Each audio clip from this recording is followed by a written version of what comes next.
My name is Scott Blaze, and if you've ever looked at your bank account at the end of the month and wondered, where did it all go, you're not alone. Millions of people earn more than enough to save, but still find themselves living paycheck to paycheck. And it's not always because of income. Often, it's behavior, it's mindset, it's systems, or the lack of them. And until we understand the psychology behind why we don't save, no budgeting app or tip list will stick. Let me tell you a story. Sarah was a mid-level marketing executive in a major city. She earned $90 a year, more than enough to live comfortably. But when her car broke down, she had to put $1,200 on a credit card with 24% interest. Why? Because she had only $200 in savings. When we sat down and looked at her spending, it wasn't luxury that drained her. It was the $12 lunches, the unused subscriptions, the online shopping, just because. These weren't failures of math. They were habits, emotions, and so today, I want to walk you through why most people don't save enough money, and more importantly, how to fix it. Reason number 1. Saving feels like a loss. Behavioral economists call this loss aversion. We feel the pain of losing $50 more strongly than the joy of gaining $50. So when you move money from your checking to your savings, your brain feels like it just lost something. That's why saving feels hard, even when it's smart. The fix? Automate it. Set up automatic transfers on payday before you even see the money. Make saving invisible, and you bypass the pain response entirely. Reason number 2.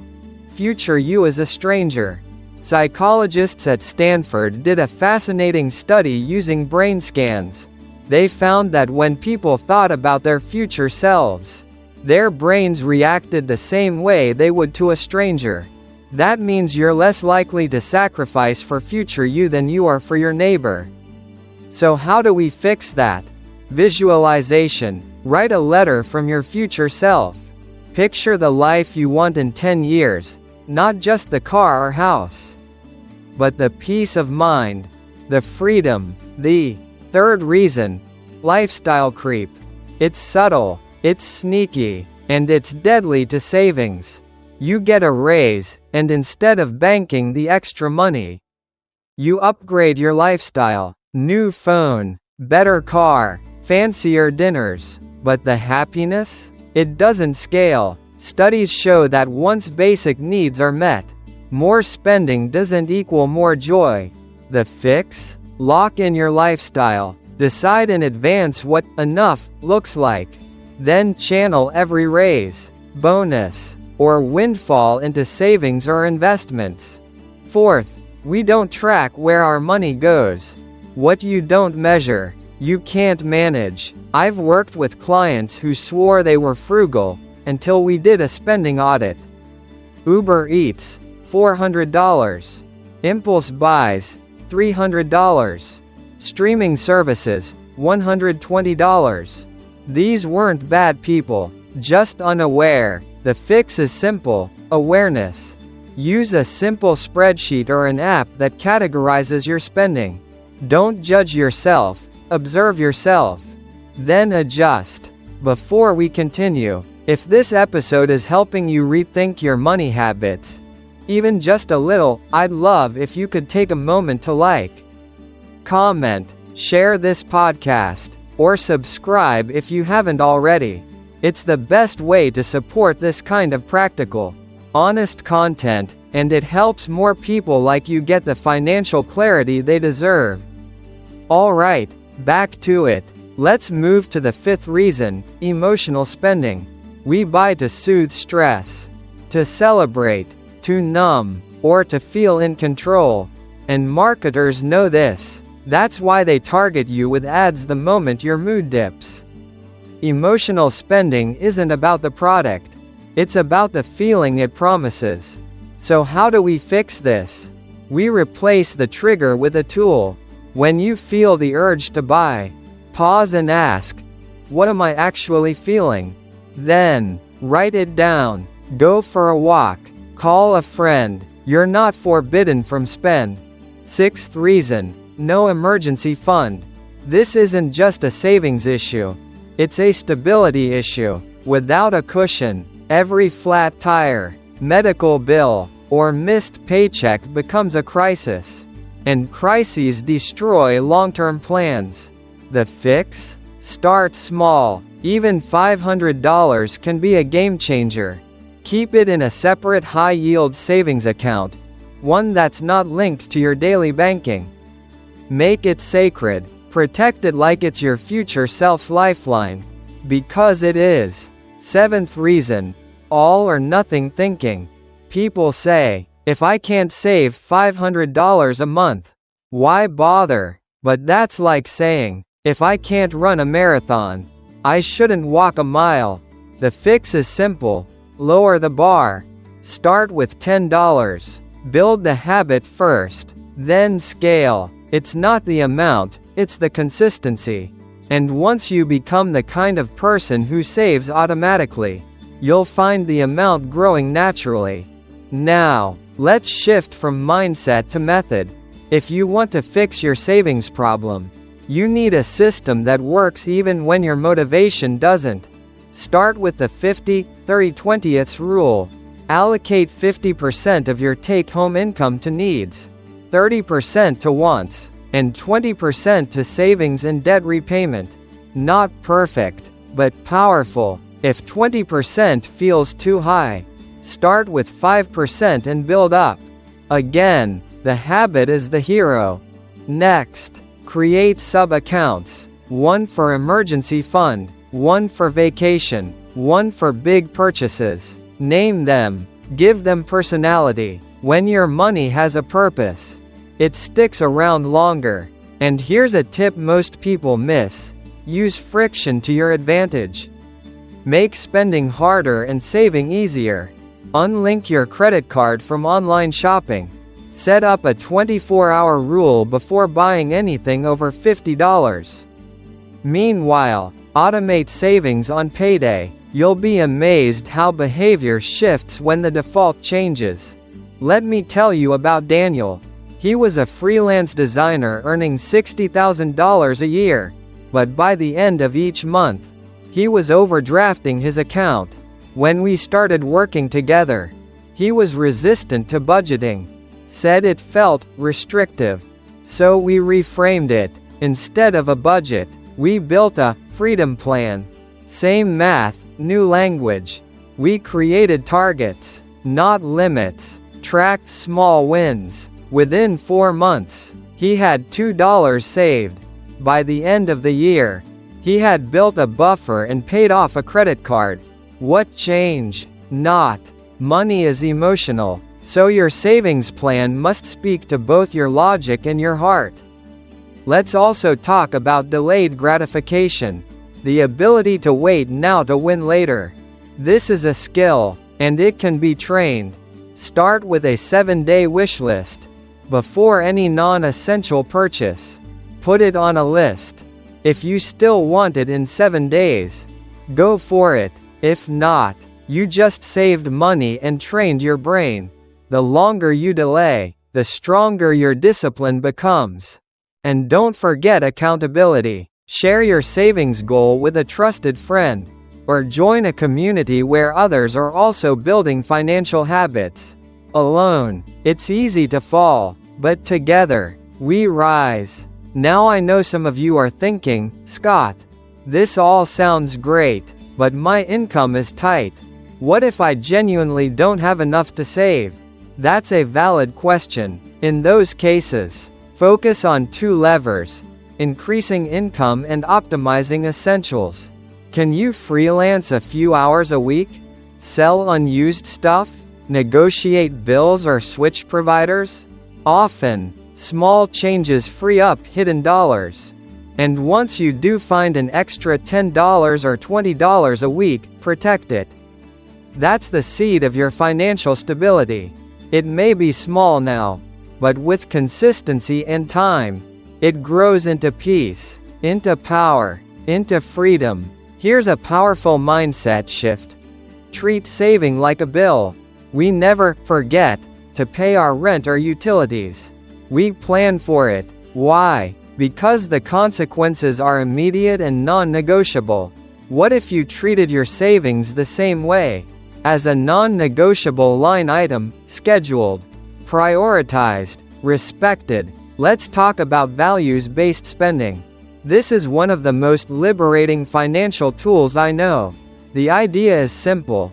Spend extravagantly on what you love, and ruthlessly cut what you don't.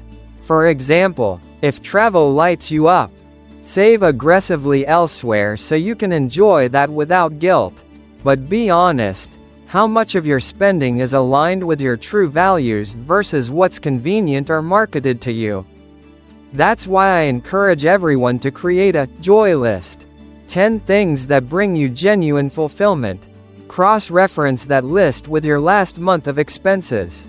If there's a mismatch, that's your starting point. Now let's dive into the difference between saving and investing. A lot of people confuse the two. Saving is short-term security, your buffer, your emergency fund, your peace of mind. Investing is long-term growth. You need both. But don't invest until you've saved. The stock market doesn't care if your tire blows out. And speaking of investing, think of saving as the investment in your future flexibility. It gives you options. Options to leave a toxic job, to take a risk, to sleep better. That flexibility? It's priceless. One of the biggest blocks to saving isn't knowledge, it's shame. People carry so much guilt about past money mistakes, about debt, about not starting sooner. But here's the truth. Shame keeps you stuck. Responsibility sets you free. You can acknowledge the past without living in it. What matters is what you choose today. Forgive your past. Fund your future. And while we're on the topic of emotions, let's be real about financial trauma. Many people grew up in homes where money was scarce, unpredictable, or weaponized. That leaves emotional imprints. You might hoard money out of fear, or overspend to prove you're worthy. Recognizing these patterns isn't weakness, it's wisdom. If you've never felt safe with money, saving will feel unsafe at first. But with practice, your nervous system will recalibrate. You'll start to associate saving not with scarcity, but with strength. Let's look at the big picture. When you save, you're not just securing your future. You're changing your story. You're breaking generational patterns. You're modeling strength for those around you. You're saying, I am in charge of my choices. One of my favorite exercises is the money movie. Imagine your finances as a film. Who are the characters? What's the plot? Are you the hero or the hostage? And what's the climax, the moment everything changes? Write that scene. Script your breakthrough. Then act accordingly. Because money isn't just math. It's meaning. It's story. It's identity. So take control of the narrative. You don't need to be perfect. You just need to be intentional. Track your spending weekly. Review your goals monthly. Celebrate progress quarterly. Build your savings like you would build a house, with patience, with blueprints, and with pride. And don't forget to reward yourself, not with spending, but with acknowledgement. Every dollar you save is an act of power, a vote for your future, a symbol that you are worthy of stability, of peace, of abundance. Saving is not deprivation, it's devotion to your future, to your values, to your dreams. So the next time you're tempted to spend impulsively, pause, breathe, ask, is this moving me toward the life I want? Or away from it? That question alone can save you thousands over a lifetime. Because savings is less about sacrifice and more about alignment. Let me give you one more real-world example. Monica, a school teacher with a modest income, decided to challenge herself to a no-spend month. She set clear rules. Only essentials. No eating out. No clothes. No Amazon splurges. The result? She saved $600 in 4 weeks. But more importantly, she gained insight. She realized how often her spending was tied to boredom or stress. That month rewired her brain. It created new defaults. It taught her that saving wasn't just possible, it was empowering. Experiments like that aren't about deprivation. They're about data. They reveal your patterns. And once you see your patterns, you can change them. Another exercise I often use with clients is the regret budget. Write down 5 purchases you regret over the past year. Then write 5 savings decisions you're proud of. Compare the emotions. Notice which ones last longer. That contrast is the compass. Now I want to talk briefly about couples and saving. Money is the #1 cause of relationship stress, and usually not because of amount, but alignment. One partner saves, the other spends. One is anxious, the other carefree. The solution isn't control, it's communication. Sit down monthly, review your shared goals, be honest, be kind, build a vision together, because saving as a team builds trust, not just wealth. And what about kids? The earlier they see saving modeled, the more natural it becomes. Let them have jars, spend, save, give. Teach them the language of delayed gratification. Celebrate not just what they buy, but what they build. That's generational change. Let's revisit emotional security. Saving isn't just about being ready for emergencies. It's about walking into the world with a different energy. Calm, confident, clear. That's what savings does. It turns anxiety into agency. And agency changes everything. You stop fearing the unknown. You start facing it with a plan. You stop reacting to crisis. You start preparing for opportunity. You stop surviving. You start designing. So as we begin to close, I want to challenge you with 3 commitments. First, track your spending for the next 7 days, no editing. No guilt, just awareness. Second, automate one small amount to savings, even if it's $5. Third, schedule a weekly money date with yourself. Light a candle, play music, make it a ritual, review your wins, set your intention, because saving shouldn't be a punishment.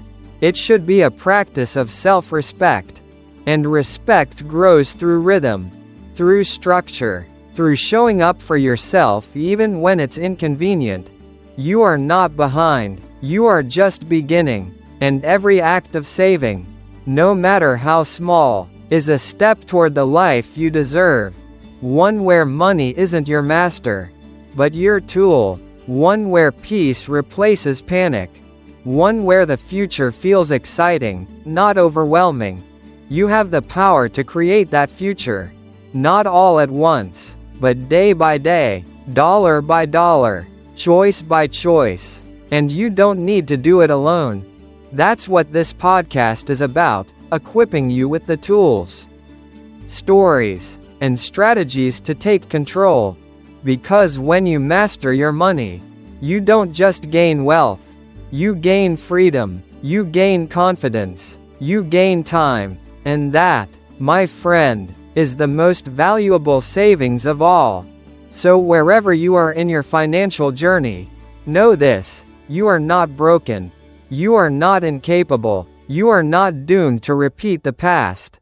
You are someone who is learning, growing, and choosing differently. Maybe no one ever taught you how to save. Maybe you've made mistakes. Maybe you're starting from scratch. That's okay, because you're starting. And that choice is powerful. You don't need a perfect plan. You need a beginning. You need a system. You need a reason. And maybe this episode gave you all 3. Saving money is not just about accumulating cash. It's about reclaiming agency over your time, your decisions, your energy. It's about building a life where you're not always reacting, but choosing. And when you save, you create margin. Margin to pause, margin to breathe, margin to invest in what truly matters. Let's imagine your future for a moment. You wake up one morning and realize you're not stressed about the bills. You have options. You take a vacation without guilt. You handle a crisis without panic. You walk with a quiet confidence that money no longer controls you. That's the future we're building. Not just a fatter bank account, but a freer life. That's what saving does. It doesn't just add digits. It rewrites identity. You become the kind of person who plans ahead, who honors their goals, who lives in alignment. So take the next step. Whatever it is. Open the savings account. Cancel the unused subscription. Schedule the money date. Choose one thing. Then do it today. Because the difference between people who stay stuck and people who move forward isn't willpower. It's willingness. To try. To fail. To try again. And if you're still here, still listening, still reflecting, you've already proven your willingness. So go now. Take action. And remember, you're not just learning to save. You're learning to live on your own terms. That's the mission. That's the work. And that's what I'm here to help you do. You've got this. $1. One choice. One day at a time. Let's make it count. Let me leave you with one final story. A man named Reggie worked in construction his whole life. Never made more than $40 a year. But every payday, he saved $50 before he paid a single bill. Rain or shine, good week or bad, he called it his future tax. Said if Uncle Sam could take his cut automatically, so could his future self. Over 30 years, he never won the lottery, never struck gold, but he retired with dignity, with options, with peace. His secret? He didn't chase perfection, he built consistency. That's what I want for you. Not just a big savings account, but a life built on habits that last. A life where your financial decisions reflect your values, not your impulses. A life where you walk tall, sleep well, and show others what's possible. So go, reclaim your power, design your system, and remember, every time you save, you're not losing something, you're investing in someone. That someone is you. Thank you for joining me on this journey. And I'll see you in the next episode. And just before we truly wrap up, let's talk about momentum. The hardest part of any change is the beginning. But the most powerful force in any habit is the compounding effect. When you start saving, even small amounts, you change more than your bank balance. You shift your identity. You reinforce the belief that you are capable of handling your life.